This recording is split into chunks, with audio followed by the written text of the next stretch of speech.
바다까지 추락해본 사람은 눈물을 사랑한다. 바닥엔 가시가 깔려 있어도 양탄자가 깔려 있는 방처럼 아늑할 때가 있다.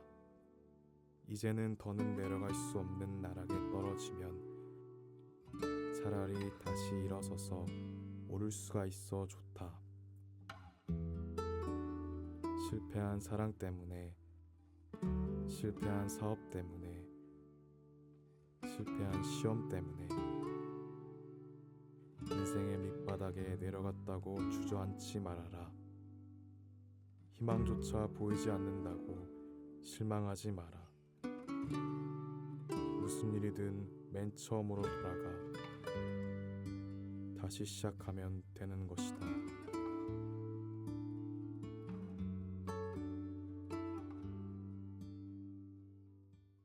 여러분, 저기 보이는 배 한 척, 오늘 주보에 나와 있는 또 배 한 척, 굉장히 의미가 있죠.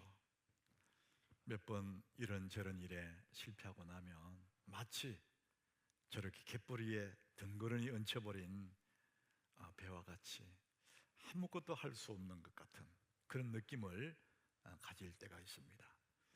그런데 너무너무 다행스러운 것은 당신에게 다시 밀물이 몰려오고 있습니다. 하나님의 그 기회, 하나님의 때가 다시 오고 있다는 것이죠. 그 당시에 그 미국의 최고의 부자 카네기라는 사람이 있었답니다. 전 세계에서 가장 큰 부자 카네기. 그 부자의 집무실에 벽에는 그림이 하나 걸려 있었는데 오늘 주보에 나오는 이 그림이라고 합니다.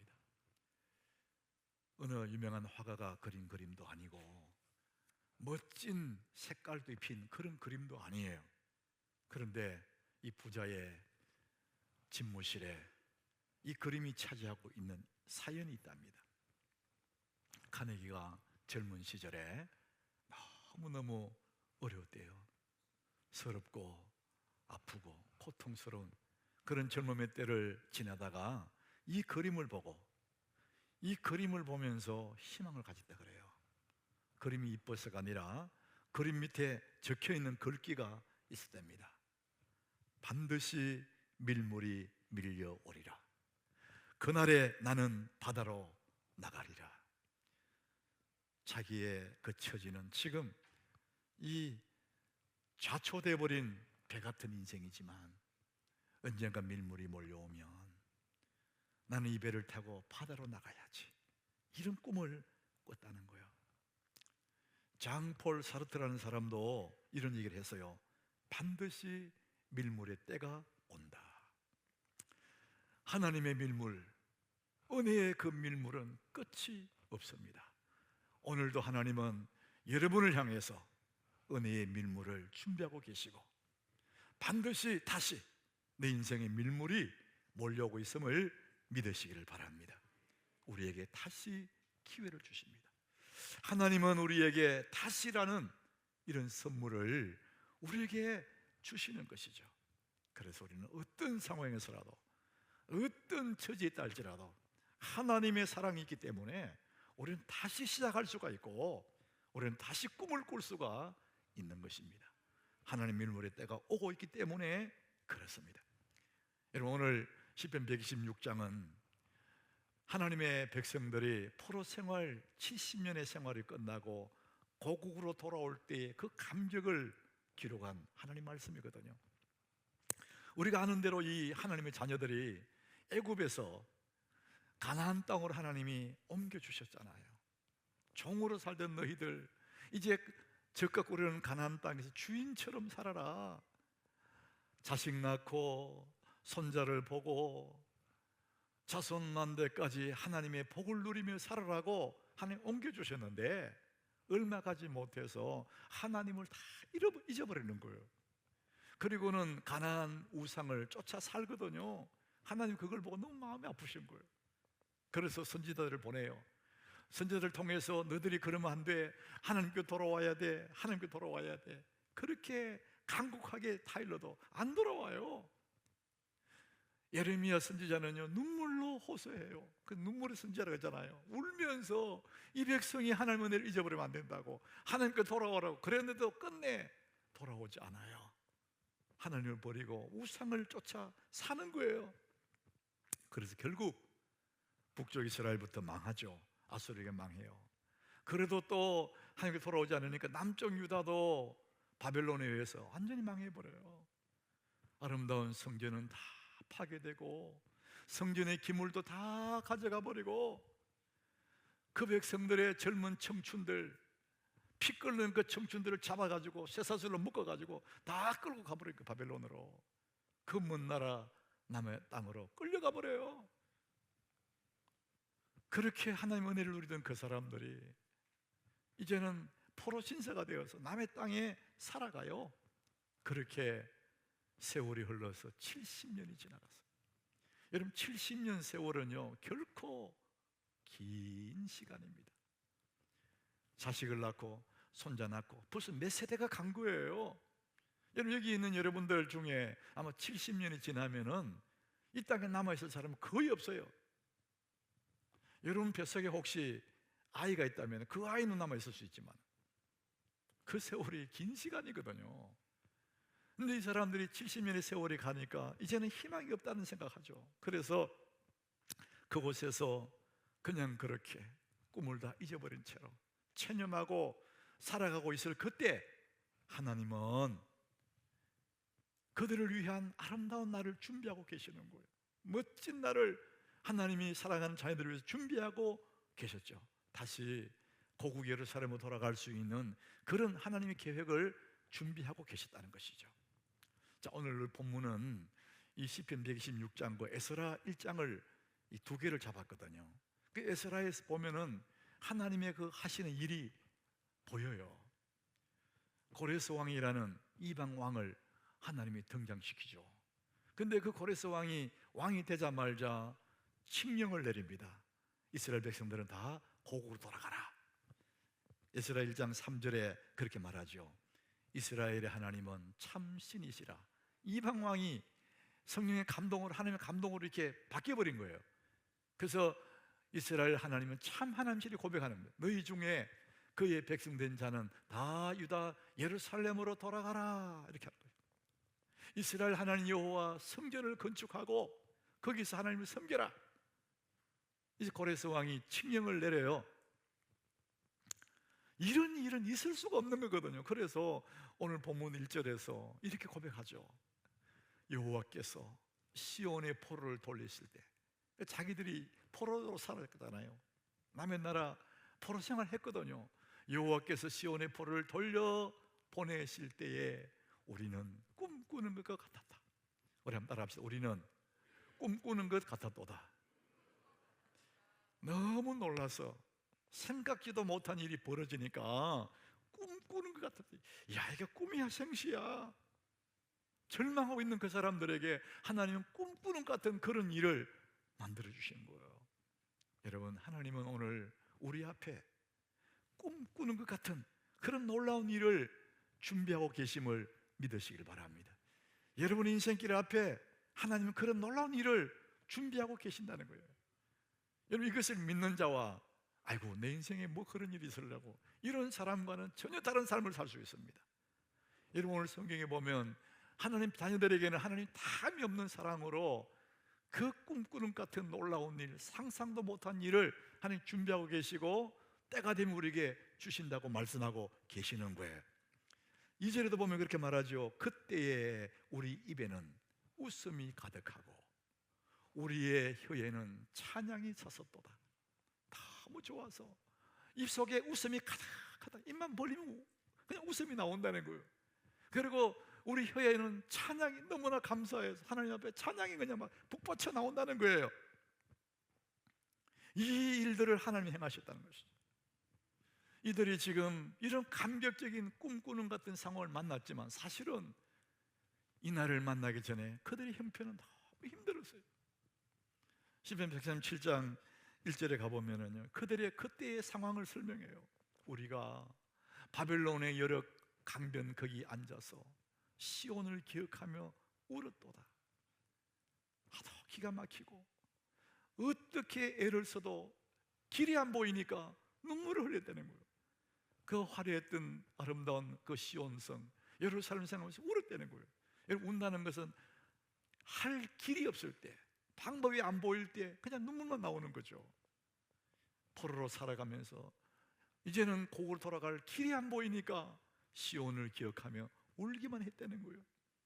그렇게 10년이 가고 30년이 가고 50년이 지나가도 길이 안 보이니까 이 사람들은 그냥 그렇게 그곳에서 머물러 사는 거예요. 그런데 하나님은 그들이 울고 있을 그때, 눈물을 흘리고 있을 그때 하나님은 꿈꾸는 것 같은 그런 날을 준비하고 계셨어요. 하나님의 날, 하나님의 때를 준비하고 있는 거죠. 우리 앞에 좋은 날을 준비하는 것처럼 하나님은 오늘도 사랑하는 자녀들 앞에 이런 꿈꾸는 것 같은 좋은 날을 준비하고 계심을 믿으시기를 바랍니다. 반드시 믿음의 사람들에게는 그 날이 있습니다. 자, 그래서 우리는 그 날이 오기 전에 시온을 기억하며 울었던 그 사람들처럼 이 고난의 때에, 힘겨운 이 시절 속에, 이런 상황 속에서 우리는 이 고난의 때를 어떻게 보낼까? 어떻게 지혜롭게 보낼까? 지난 금요일 날 저녁에 우리는 욥기를 계속 함께 묵상하면서 욥이 얼마나 큰 고난을 당해요. 근데 이 고난은 다 죄 때문이라고 말하잖아요, 그 욥의 세 친구들이. 근데 고난도 여러 가지 이유가 있는 거죠. 성도가 당하는 어려움들 다 이유가 있겠죠. 근데 우리가 당하는 그런 고난이 있고요, 그거 비슷하지만은 고생이 있습니다. 고난과 고생은 똑같은 것 같은데 내용을 보면 달라요. 제가 사전을 찾아보니까 고생은 어렵고 고된 일을 겪음 이렇게 했어요. 힘들다는 거죠. 고난, 살아가면서 겪는 괴롭고 힘든 일이나 상황. 그래서 고생이나 고난이 똑같이 어려움을 당한다, 이게 똑같아요. 그런데 내용이 다른 겁니다.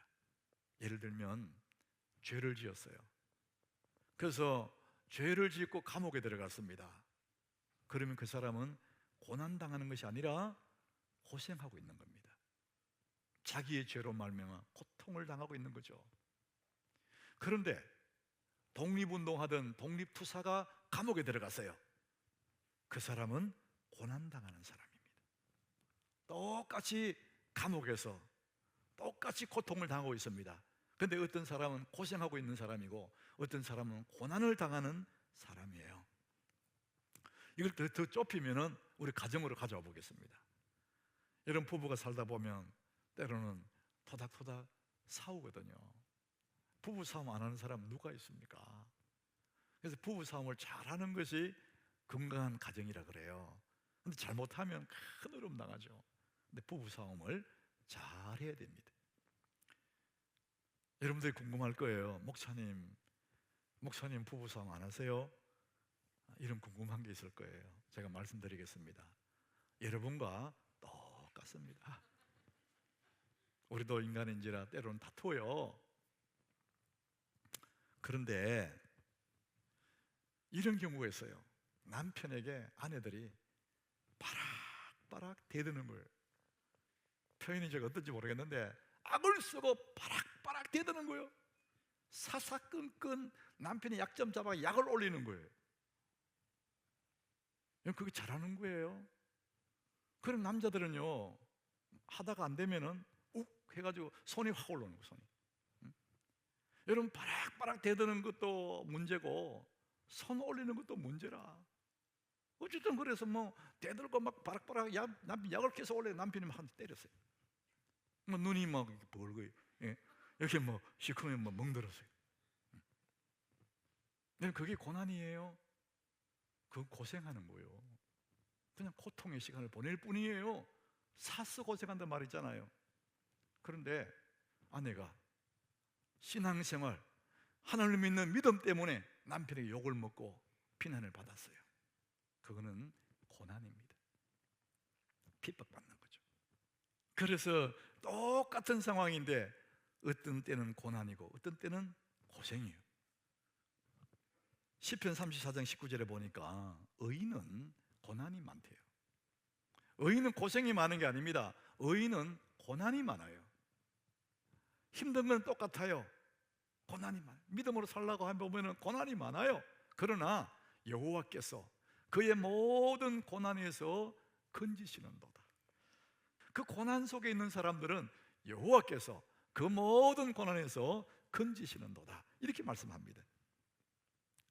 여러분 고생하고 있습니까? 고난 당하고 있으십니까? 또 한 가지 고생과 고난이 다른 게 내용이 있습니다. 여러분 고생하는 것은요, 고생으로 끝이 납니다. 고생 통해서 뭘 얻은 게 아무것도 없어요. 근데 고난을 당하는 사람은요, 고난 당하면서 하나님 은혜를 깨닫게 돼요. 와, 이런 것 때문에 그렇구나. 하나님 뜻이, 하나님 이런 뜻이 있었구나.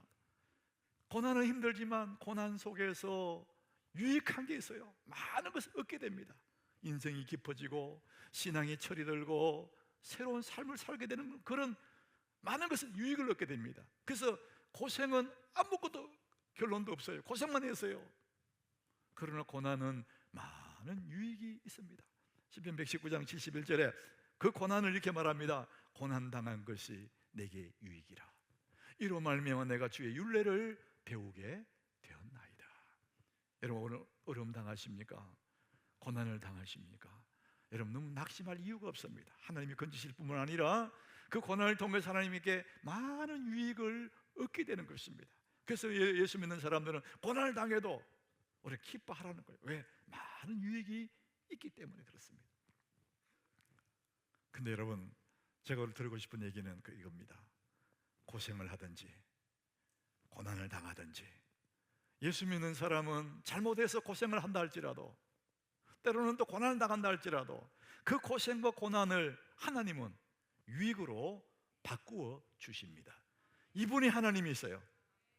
여러분 그 하나님을 믿으시길 바랍니다. 얼마나 좋습니까? 내가 잘못해서 생고생을 해요. 고통을 당해요. 그래도 예수 믿는 사람들은 그 고생을 하나님은 유익으로 바꿔주신다는 거예요. 고난 중에서도 유익을 깨닫게 해주신다는 것이죠. 이분이 하나님이십니다. 이스라엘 백성들을 보면은요, 그냥 버릴 수밖에 없는 존재들이에요. 그렇게 해도 또 잊어버리고 또 잊어버리고 또 빗나가고 빗나가고, 그래도 하나님은 또 은혜를 베푸시고 또 회복해 주시고 다시 밀물을 또 보내시고, 이것이 하나님의 사랑이거든요. 우리말에 3, 3번 이런 게 있어요. 3, 3번. 한 번, 너, 두 번, 한 번만 더 그러면 너 가만 안 둔다, 이런 게 있잖아요. 한 번만 더 그러면 3, 3번. 그러니까 이 한국 사람들은 3번 정도 참아주는 것이 군자요. 마음이 넓은 사람이. 한 번도 못 참는 사람이 있긴 해요. 그러다 보니까 한국 사람 진짜 급하잖아요. 근데 3번을 참아주면 그 정도면 됐다, 이제 그 정도 참았으면 됐다, 이 정도잖아요. 근데 성경에 보니까 베드로가 좀 통을 크게 썼어요. 마음을. 내가 베드로인데, 예수님 수제자인데, 그러면서 예수님께 물어. 예수님, 한국 사람들은 3번만 그러는데 나는 그래도 예수님 제자니까 한 7번 정도, 내 형제가 내가 잘못하면 7번 정도 용서해 주면 되겠습니까? 이렇게 물었어요. 그때 예수님의 대답이 이거예요. 마태복음 18장 22절에 예수께서 이르시되 네게 이르노니 7번뿐 아니라 7번을 70번까지라도 할지니라. 와, 7번이면 굉장히 많이 쓴 거예요. 통을 넓게 잡은 거예요. 마음 씀씀이를 굉장히 많이 잡은 거죠. 그런데 예수님 하신 말씀이 7번을 70번까지라도 할지니라. 주님의 그 사랑은 끝이 없다는 거예요. 여러분 우리가 이 사랑 때문에 우리가 든든한 거예요. 이 사랑이 우리를 잡아주기 때문에 우리가 이렇게 오늘 살아있는 것이죠. 우리가 주님 만날 날이 다가오면요, 제일 두려운 것이 이렇게 주님 만나면 되겠나, 지은 죄도 많고 생각해봐도 허물도 많고 이렇게 주님 앞에 가면 너무 부끄럽고 그게 두려운 거예요. 누구도 자기 살아온 나를 보면은 자신 있는 사람이 별로 없어요. 철진한 바닷가에 가보았어요. 아무도 없는 그 바닷가, 내가 쭉 걸어가면 발자국이 남죠. 내가 걸어간 삶의 흔적이잖아요. 건너편 언덕에 서서 지나온 날을 쫙 돌아보니까 그냥 보고 싶지 않은 흔적들이, 후회들이 쭉 자꾸 남거든요. 언덕에 서서 걸어온 길을 보니까 쭉 흔적이 남아있는데 잠시 후에 파도가 오잖아요. 파도가 철썩철썩 쳐요. 왔다 갔다 파도가 몇 번 치고 나면은 그 발자국이 깨끗해지는 거예요. 하나도 없는 거예요. 한 번도 안 밟은 것처럼 되겠죠. 이게 하나님의 은혜입니다. 이것이 하나님의 사랑이에요. 우리의 허물들을 주님이 다 쓸어가시는 거예요. 23장 6절에 보니까요, 그렇게 말씀해요. 내 평생의 선하심과 인자하심이 반드시 나를 따르리니. 내가 걸어가는 길 평생을 뒤에 뭐가 따라오느냐? 주의 선하심, 주님의 인자하심, 끝없는 그 사랑이 와서 계속 지우는 거예요. 그래서 허물 하나도 없는 것처럼 내가 여호와의 집에 영원히 살리로다. 우리 힘으로는 안 돼. 근데 주의 인자하심이, 주의 선하심이 내 평생을 쫓아오는 거 다 지워주시다. 이것 때문에 우리는 오늘도 주님 앞에서 이렇게 살아있는 것이죠. 여러분 평생에 주의 선하심과 인자하심이 따라옴을 믿으시길 바랍니다. 그래서 우리의 모든 고통도, 우리의 모든 고생도, 고난도 다 유익으로 바꿔주신다는 것이죠. 우리 앞에 그 밀물의 때가 오고 있습니다. 자, 그러면 우리 그때까지 우리 뭘 하느냐? 저 바닷가에 사는 사람들, 그 옛날에 어른들이 그렇게 하잖아요. 물이 몰려오기 전에 방죽을 만들어요. 방죽을 얼기설기해서 쭉 방죽 만들어 놓으면 물이 확 왔다가 빠져나가면 그 고기들이 막 걸린다는 거거든요. 만약에 준비해 놓으면 그냥 가고 나면 아무것도 없는 거죠. 하나님의 은혜의 밀물이 몰려오기 전에, 하나님의 그날이 오기 전에 우리는 뭔가를 준비해야 됩니다. 밀물의 때를 준비하는 거죠. 오늘 본문 5절에도 보니까 준비하라는 거예요. 눈물을 흘리며 씨를 뿌리는 자는 기쁨으로 거두리로다. 씨 뿌린다는 건 뭡니까? 준비하는 거잖아요. 가을을 준비하기 위해서는 오늘 씨를 뿌리는 거잖아요. 6절에도 그렇게 말하죠. 울며 씨를 뿌리러 나가는 자, 씨를 뿌리는 것은 준비하는 것입니다. 그런 사람들이 반드시 거두게 된다잖아요. 여러분, 뿌리지 않고 어떻게 거둡니까? 뿌려야 거두는 것이고, 뿌리는 그 현재는 눈물이 나는 거죠. 준비한다는 건 쉬운 게 아니라는 거죠. 하고 싶지 않은 일이지만 오늘 씨를 뿌리는 그 준비를 하라고 말을 합니다. 여러분, 이 성경에 보니까 씨를 뿌리는다 이렇게 표현해요. 씨를 뿌린다. 눈물을 흘리며 씨를 뿌리러 나가는 자, 울며 씨를 뿌리는 자. 여러분, 씨는 뿌리는 거예요. 여러분, 씨앗을 먹는 사람이 없어요. 다 뿌리는 거예요. 여러분, 먹는 것은 소비하는 것입니다. 뿌리는 것은 투자하는 것입니다. 성공한 사람과 실패한 사람 차이는 바로 요거예요. 성공한 사람은 투자를 다 하고 남는 것을 먹고, 실패한 사람은 다 먹고 남는 것을 투자한다는 거예요. 그냥 남는 게 없어, 맨날. 여러분, 우리가 투자를 하는데 뭘 투자하느냐? 가장 중요한 건 뭐냐? 자기 자신의 실력, 나 인생의 그릇을 준비하는 겁니다. 그릇이 준비 안 돼 있으면요, 주님의 때가 와도, 기회가 와도 그냥 지나가 버려요. 자기 성장하는 거예요. 자기 성장. 끝없이 자기를 성장시키는 겁니다. 자기의 삶의 그릇을 준비하는 것입니다. 라봇 기요사키라는 사람이 있어요. 이분의 선책이 유명하죠. 이 사람 이름은 몰라도 이분 선책은 다 압니다. 부자 아빠, 가난한 아빠. 그 책이 유명하잖아요. 근데 이 책에 보니까 이 라봇 기요사키가 이렇게 말을 해요. 인생을 바꾸는 단 하나의 단어가 있다. 그것은 바로 오늘이라는 단어다.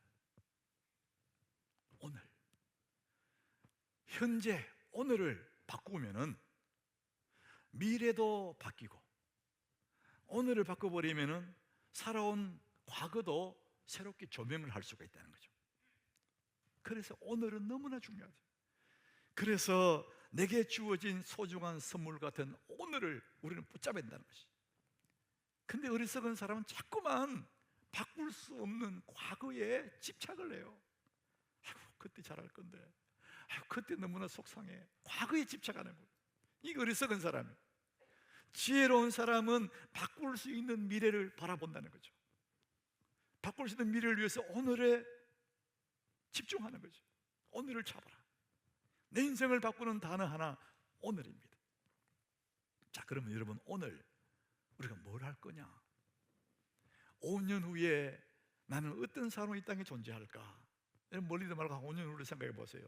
그러면 오늘 내가 뭐 하는가에 따라서 5년 후에 달라집니다. 오늘이 중요한 거예요. 자, 그러면은 5년 후에 나는 어떤 사람이 되어 있을까? 두 가지에 달렸다 그럽니다. 첫 번째, 지금 읽고 있는 책을 읽어야 사람이 성장합니다.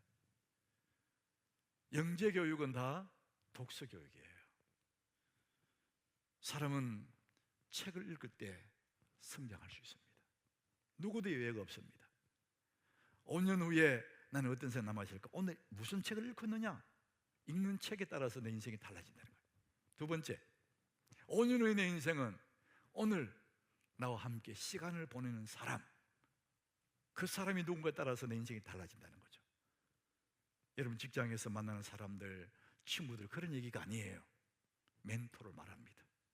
탁월한 사람, 성공적인 삶을 살아가는 그 사람을 내게 멘토를 두었을 때에 성공을 하는 지름길이 될 수가 있다는 것이죠.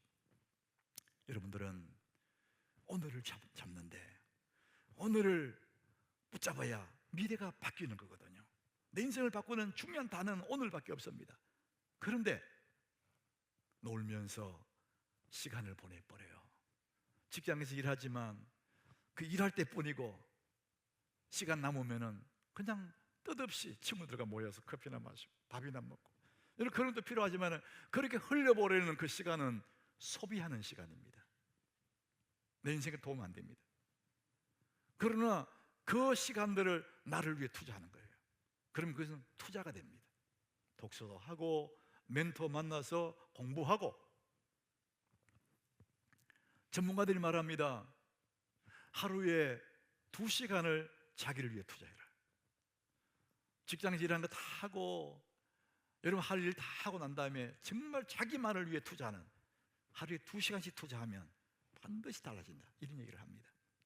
여러분, 우리 주님의 은혜의 그 물결, 내게 다시 밀물이 몰려올 텐데, 기회가 올 텐데, 그 기회가 오기 전에 할 일이 뭐냐? 나 자신을 준비하는 것이죠. 나 자신의 그릇을 키워놓는 것입니다. 이것 못지않게 또 중요한 하나가 있습니다. 빼놓을 수 없는 중요한 또 하나가 있어요. 그게 뭐냐? 기도하는 일입니다. 우리가 밀물을 일으킬 수 없거든요. 사람의 힘으로 밀물을 만들어낼 수가 없습니다. 그 밀물을 만드시는 분은 하나님밖에 할 수가 없어요. 그래서 우리는 그 하나님 팔이 움직이도록, 하나님의 손이 움직이도록, 하나님이 물결을 일으키시도록 내가 할 수 있는 일은 기도하는 것입니다. 여러분, 오늘 1절에 한번 보십시오. 그들의 꿈꾸는 같은 그런 일이 벌어졌잖아요. 그 일을 누가 만드셨습니까? 여호와께서, 이렇게 말을 해요. 따라합시다. 여호와께서. 하나님이 그런 일을 하신다는 거죠.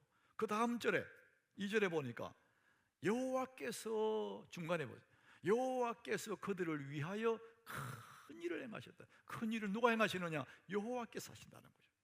사람이 할 수 있는 일이 아니라는 거예요. 3절, 여호와께서 우리를 위하여 큰 일을 행하셨대요.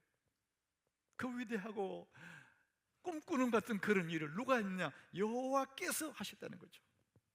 자, 그래서 우리는 그 기다리는 밀물을 만들어낼 수가 없어. 꿈꾸는 같은 그런 일 우리는 만들 수가 없어. 그래서 그분을 만드실, 그 일을 만드실 그분 앞에 기도하는 것이 우리가 할 일입니다.